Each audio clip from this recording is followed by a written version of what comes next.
Chris Henshaw, you probably know from like aerobic capacity, came into CrossFit, and with minimal doses, he significantly improved the endurance of athletes like Jason Khalipa, like Rich Froning.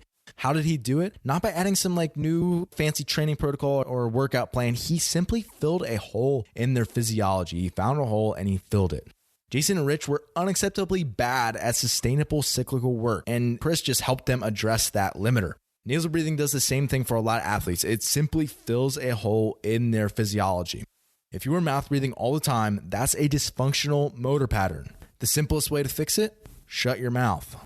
Hey, it's Ben Wise, and this is The Fitness Movement.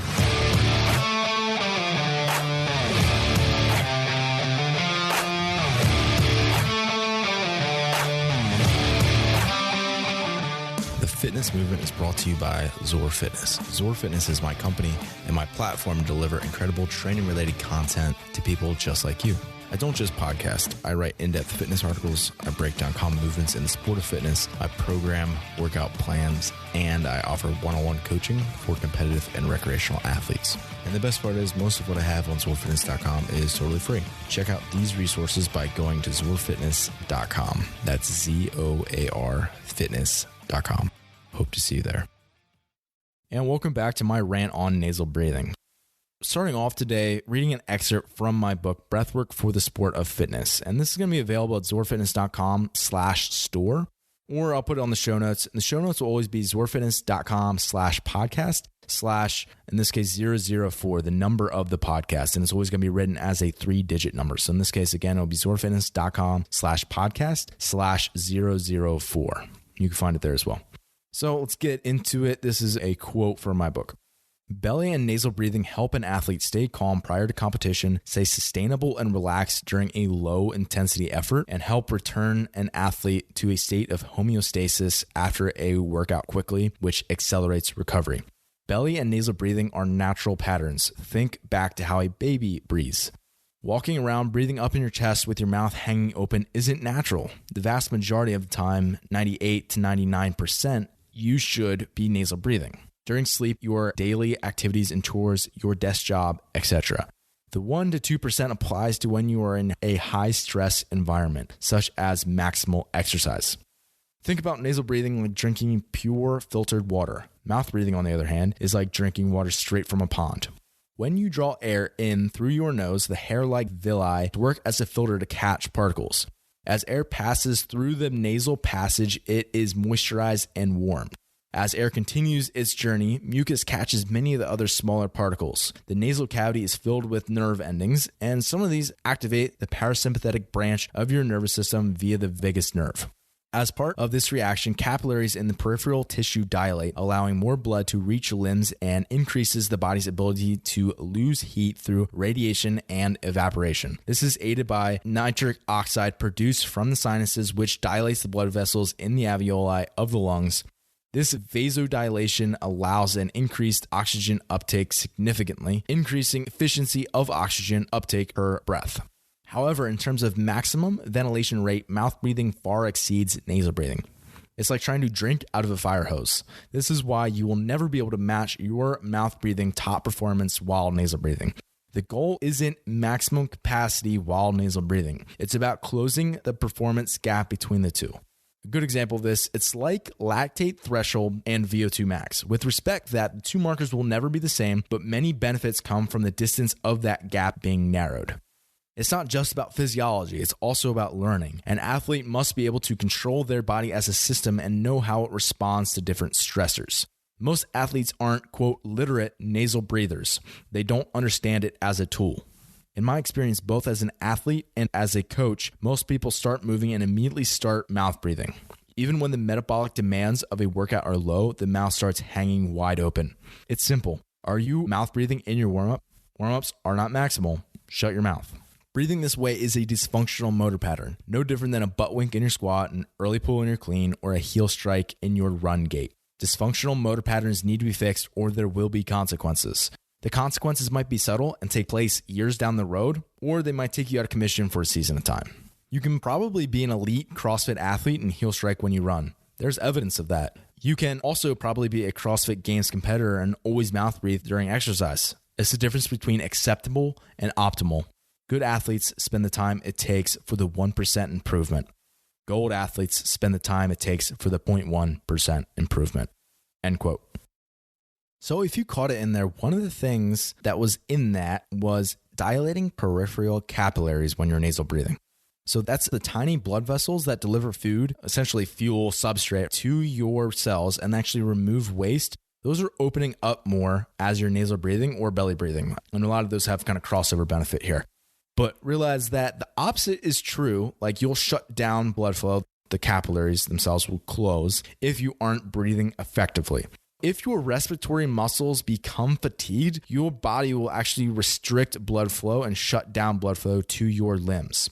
And this is a term called metaboroflex. Let's talk about that for a second. I know it's a big word, but why? Why is your body redirecting blood away from your limbs when your respiratory muscles become fatigued? It's the same reason why your body shuts down blood flow to your limbs when it's cold outside and you get cold, like your hands and feet get numb. It's a survival mechanism. You're prioritizing the critical systems of your body. If you stop breathing, if your heart stops pumping, if your CNS shuts down, you're donezo. Like you're going to die if any of those systems stop working. So your body prioritizes them in what it perceives as a survival setting, something where you are having a threat come onto you. And this is exactly what's happening at maximal exercise. We're having a sympathetic nervous system response. That's fight or flight response. So what does it actually mean when we're restricting blood flow? It means vasoconstriction. It means that the smooth muscle tissue in your arterial walls is shutting down those capillaries. It's a way to shunt blood flow away from certain areas of your body. It's redirecting blood flow away from the surface of your body so that if you get a flesh wound, that's the whole point of like fight or flight. If you got injured in this environment, you're not going to bleed out. If you bleed out, you're going to die. So your body is protecting you from that. It's just one of the mechanisms that happens during fight or flight and during the sympathetic nervous system response. And when we're talking about restricting blood flow, it's literally you're shunting blood flow away from certain areas of your body because you shut down those areas. And then the other question I kind of want to answer is what causes your respiratory muscles to fatigue? Well, number one, it'd be fast and deep ventilation. So we can think of powerful efforts at moderate duration. So basically every CrossFit workout ever. And then two, when you are using them in dual roles, when you're using your respiratory muscles for two different things. So in this case, breathing and moving. I actually wrote an article on this. I'll link to it in the show notes. zorfitness.com/podcast/004. Just a really kind of brief on that. My article that I wrote is essentially when you breathe and when you move, your respiratory muscles can, during certain movements, do both those roles where they obviously help you exchange air and gas and help you ventilate, but they also help you actually move and create physical movement that you can like moving your body or moving an external load. And when those happen, when there's conflicting roles, when you have to both breathe and move during those times, that is when you really start to ramp up fatigue. So basically, CrossFit style workouts, Metcons, dynamic contractions, all those sort of scenarios are going to demand way more of your breath. If you didn't know that already, I feel like everyone's pretty intuitive that they feel like, yeah, okay, I get out of breath during workouts. It's obvious, which is true. It's a very intuitive thing. Nasal breathing is just one of your tools to help counter this onslaught that we're getting during this high intensity mixed modal work. And nasal breathing at submaximal exercise helps you to cope with that maximal exercise. And it's not necessarily that you're going to be nasal breathing during maximal exercise, but that your ability to be able to breathe better at submaximal exercise will transfer to better performance at maximal exercise and better sustainability within that. Nasal breathing at that submaximal exercise is going to help you in two different ways. Number one, breathing through your nose is harder than breathing through your mouth. Wow, another fun fact. Your mouth is literally bigger than your nostrils. Look how big your mouth is. Look how big your nostrils are. Your nostrils are much smaller. So it is more difficult and it takes more energy and more strength from your respiratory muscles to pull air in. It's like wearing one of those airflow restriction masks. So it's more difficult to get air in. At submaximal exercise, this helps train you to have stronger respiratory muscles. And then it also has some other benefits that masks wouldn't have. So for example, nasal breathing helps you learn to control your state. So being more parasympathetic longer, which will increase your ability to, number one, just regulate your energy output, your breathing as a whole, and your quality of movement in the first place, and actually prevent you from having that metaboroflex at all. So let's talk about stress and nasal breathing. I always recommend people to start off nasal breathing in non-stressful training environments with the goal to be to keep the stress low. If you're not in a stressful environment, let's just say you're like rowing at a really slow pace, that's not supposed to be hard. It's not supposed to be stressful. You're just kind of moving. Then the goal of nasal breathing is also to help keep that stress lower. Whereas if you start mouth breathing at that low output, your body's going to perceive that as more of a stressor just because you're breathing with your mouth. And this is the reason why we don't want to be breathing through our mouth in day-to-day activities like walking around, like when you're at the office, when you're sleeping, when you're watching TV, like all those times, you should be breathing through your nose. And the goal is to keep that stress low and to keep parasympathetic. And just so you know, I personally complete and also program some stressful nasal breathing pieces. And the reason why I do this is so that we can increase capacity in these ways, because we only respond pretty well to things that are stressful. If we want you to adapt, we have to present you with a stressor so you have a reason to adapt. So if I want you to get better at nasal breathing, besides just repatterning and learning to do it more often and kind of having that be the default pattern, if I want you to have higher level abilities, then I'm going to have to present you with some stress, and I'm going to have to give you an environment where it challenges your ability to breathe through your nose as you do that. So that's the reason why I give people more stressful nasal breathing pieces. And it doesn't happen all the time. It's more so in off season. It's more so during recovery days. It's more so during easier pieces. But sometimes I'll give them those stressful pieces as well. And that's the reason why, to help them actually increase their capacity to nasal breathe so that they have better options down the road in terms of they have better respiratory muscle strength, they have better sustainability in their workouts. So one of the questions that I find people really don't ask me a lot, which I almost get frustrated with, is when should you not nasal breathe? Is there a time that you should not be doing it? Yes, absolutely. There's times where number one, you're not going to be able to nasal breathe. And number two, it's going to inhibit your performance if you try to nasal breathe during that. So number one would just be like competition in general, especially during like max effort pieces. I just think of like traditional kind of CrossFit workout in a competition setting. For the majority of that time, I'm not going to say universally, but for the majority of those scenarios, you don't want to be nasal breathing during that. Also say like most scenario, like if you're lifting to a max or really heavy, then it's basically stopping you from shifting states to a more sympathetic state. And that's something that you actually want to do in a max lifting environment, especially if sustainability isn't as much of a concern. You want to go towards lifting maximal loads, then go towards the sympathetic, go to that stress, go to fight or flight, because that's going to help you to actually be able to lift those max loads. 2, dynamic mixed modal work at high efforts. So this would just be like your traditional CrossFit workouts that you want to prioritize the work and the total output over your maybe learning curve or sustainability or anything like that. And for the most part, people aren't able to actually nasal breathe during this. And it's just something that is super common. And it's not necessarily something to avoid, but at lower level activities, start to incorporate more of those pieces so that you're able to create sustainability and stay ahead of your breathing in that kind of mixed modal dynamic setting. And then lastly, I don't think you should be nasal breathing during important high effort pieces.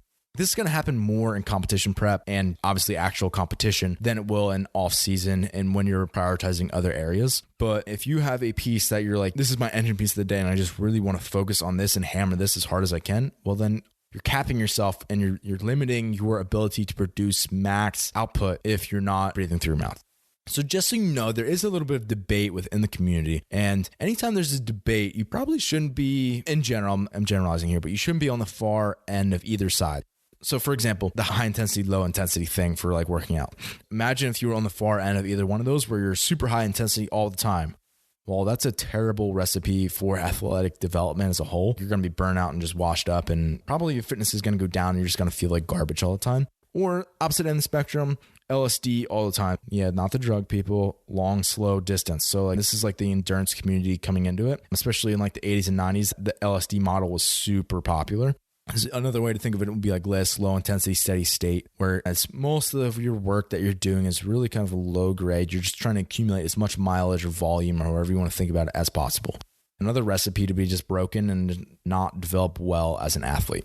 Either end of those spectrums aren't very smart. They're not very intelligent ways to go about your training. And it's just a really poor model for athletic development as a whole. Likewise, if you nasal breathe all the time, you never don't breathe through your nose, that's a poor model for athletic development. There's going to be things that you need to breathe through your mouth for, and you should allow yourself to do that. Likewise, someone who says, Nasal breathing has no utility at all for the athlete, blah, blah, blah. It's the exact same thing. It's a far end of the spectrum to say that a tool has no utility at all. It's just, again, a really poor model for athletic development. So if we think about it in that way, where can we kind of go to the middle ground where we realize these things have value, and to be able to put that into a system, like an overall athlete's picture of what their lifestyle looks like and what their training looks like within the context, how can we start to prescribe nasal breathing in a way that helps promote that athlete's development? Then what are we going to be doing? Most of the time, especially in lifestyle and low-level activity, you should be nasal breathing. When it comes time to throw down, transition in a system sympathetic that allows you to express your capacity maximally, then don't be nasal breathing. I think oftentimes we make these things too complicated relative to what they need to be. Okay, so another question I get a lot is from beginners, and it's just, where do I start? The places that I recommend, if you're someone who's a beginner, you haven't been nasal breathing a lot, or you haven't necessarily been paying attention to it a lot, this is where I recommend starting. Number one, during your aerobic warm-up. So just thermogenic, cyclical, jump on the bike for 5 minutes before class, that sort of environment. Or start off class with a 1K, breathe through your nose. Take your time. You want to have low-level output anyway. You're kind of transitioning from a period of rest to a period of high work. That transition should be nice and steady and segmented. Nasal breathing is a great time to incorporate that there. Next would just be cyclical movements, because cyclical movements, it's easier to focus on your breathing versus gymnastics versus weightlifting. And cyclical movements where you're at an easier output is a good time to do this. If you're rowing, biking, running, double unders, all of those are great examples of when you should be, or you at least can start to incorporate nasal breathing. Next, it seems like it's the same, but it's not the same. Easy aerobic work. So basically things that are not stressful. So this doesn't even necessarily have to be in the gym. I mean, it could be if you're doing yard work, if you're push mowing your yard, nasal breathing, that's a great place to start. Start in your life, start in your lifestyle. Those activities, the low-level activities, is a great time to do it. It could be just during easier pieces on recovery days. This can be mixed motor work, but it's lighter, it's easier, it's maybe a little bit less dynamic. Things where you can nasal breathe with not relative ease, but it's not super stressful to you. Other scenarios, beginning of long workouts. So if you're doing Murph, the first mile would be a great time to do nasal breathing because it's helping you to stay relaxed. It's actually muting your output just a hair. And that's a good thing at the beginning of a really long workout. You don't want to go out too hot. You don't want to blow up early in that workout. So if you nasal breathe during the first X percent of that workout, maybe it's 20, 30, 40% of that workout, then it's just allowing you to be more sustainable for longer in that workout. And then eventually you can transition back to mouth breathing, and that'll be very appropriate at that time. And lastly, another great time is during rest periods between intervals. So the great part about this is it's not going to mute your output, but it does help you shift state. So it helps you get back from that sympathetic state to a parasympathetic rest and digest state. So you just did an assault bike sprint, get off your mouth breathing, that's fine, blow off all that CO2. And then once you can, get back into nasal breathing and do that the rest of your recovery period and recover that breathing. And then once you get back into the next interval, mouth breathe again, then recover back to nasal breathing. It's kind of that cycle between mouth and nasal, but the nasal is during the rest period of that interval.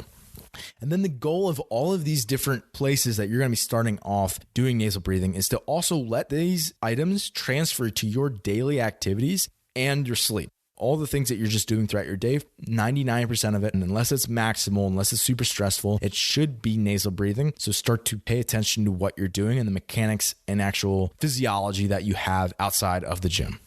I'm going to end off today with some mistakes that I see beginners make.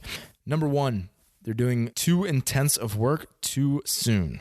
So if you feel like you're suffocating, then you're clearly not parasympathetic. So if you feel like, oh my gosh, I feel like I'm going to pass out breathing through my nose because it's that stressful to you, you've built up way too quickly. You need to be starting with things that are less stressful and building into more stressful environments.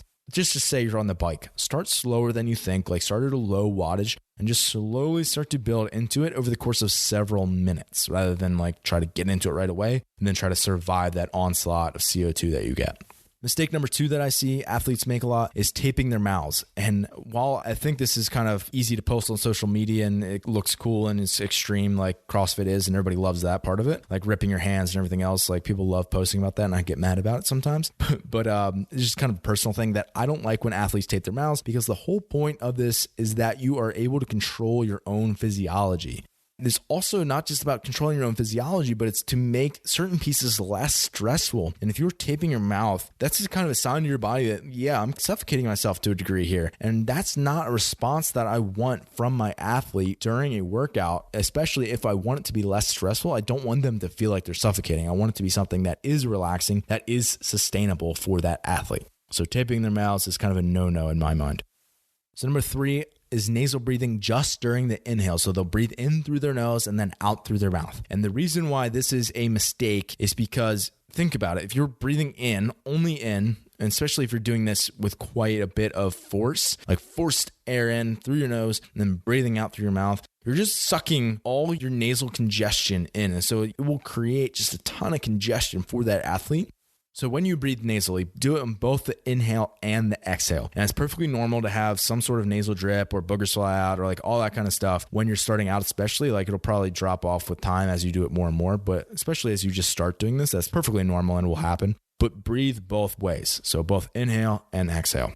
My last this isn't as much of a mistake I see beginners make, but more so like a tip. Flare your nostrils. So a lot of people don't flare their nostrils initially. I guess that's a mistake, but flare your nostrils. And this is something that most people don't even think about. They don't even necessarily have a lot of control over, but it's something that ancient breath practices did a lot. They actually would stretch their nostrils. And that can help you actually learn to be able to flare them as well. So that's something that while you're in especially more intense nasal breathing pieces, just start to flare your nostrils, and it's literally making that cavity bigger so that you can take on more air, but yet you can still filter it and get all the benefits that you get from nasal breathing. So after all these reasons, I really hope that you at least consider starting to implement more nasal breathing in your workouts day to day. Thanks for listening, and as always, stay the course. If you enjoy the show, do me a huge favor and give the fitness movement a positive review. And as a way to say thanks, I will send you the 12-week workout plan of your choice from my website. Simply email me at ben@zorfitness.com. That's ben@zorfitness.com, with Zor being spelled Z-O-A-R. Thanks in advance. Hey, it's Ben again. I want to talk for a moment about my book, Breathwork for the Sport of Fitness. I talk a lot about breathing on the fitness movement, and for good reason. Breathing is the most fundamental of all movement, yet very few athletes actually know how to breathe to maximize their performance. If you find yourself saying something like, yeah, man, I just couldn't catch my breath in that workout, literally, it's right there in your language. You are being limited by your ability to breathe. Please let me help you. You are the person I wrote this book for. If you have ever wanted a deeper understanding of your physiology, how to apply that to improving your performance, I highly recommend it. I cover everything from nasal breathing to Wim Hof to using respiratory warm-ups and breath ratios, all to maximize your performance. I'm super excited for you to check it out. Go to zorfitness.com/store or simply Google Breathwork for the Sport of Fitness.